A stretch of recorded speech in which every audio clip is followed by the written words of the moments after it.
পক্ষপাতী বলে আমাদের অবলম্বন করে। এখানে অনেক সাংবাদিক ভাইগণ আছেন,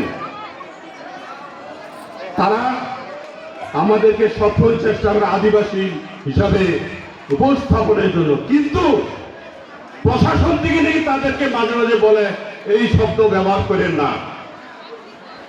আমরা এমন ভাবে মধুপুরবাসীরা প্রতিহত করব, আপনাদের আদিবাসী বলতে বাধ্য হবে। আদিবাসীদের ইতিহাস আছে। এই মধুপুর গড়াঞ্চলে প্রায় 700 বছর ধরে বসবাস করি, আর বন বিভাগ আসছে ওই দিন মাত্র। বন বিভাগের কিন্তু 100 বছরও হয় নাই, 1927 সালে এই বন বিভাগ আদিবাসীদেরকে বারবার উচ্ছেদ দেয়, বারবার মামলা দেয়, বারবার কামলা খাটাইবার চায়। বন বিভাগকেও বলতে চায়, যদি কোনো আদিবাসীর 1 ইঞ্চি জমি যদি 1 ইঞ্চি জমি দখল করতে আসেন, আপনাদের দাঁত ভাঙা জবাব দেব। আপনাদের হুঁশিয়ার করে দেই, আপনারা এই আদিবাসীদের ভূমিতে আর কখনো নাক গলাবেন না। এই ভূমি আদিবাসীদের।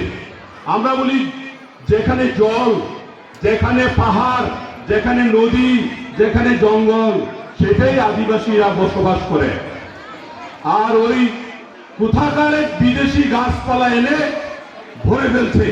সামাজিক বনায়ন, উটলট, রামার বাগান, নানা নামে আদিবাসীদের উচ্ছেদ করা হয়েছে।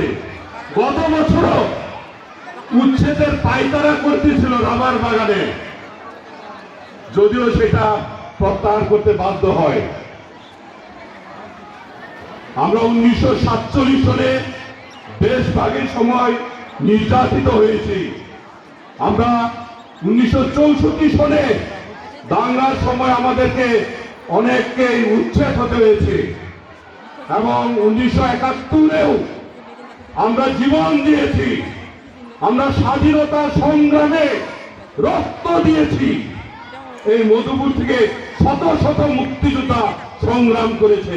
সুতরাং আমরা ভাইসা আসি নাই, আমাদের অস্ত্র নাই, কিন্তু আমাদের এখনো প্রশিক্ষণ রয়ে গেছে।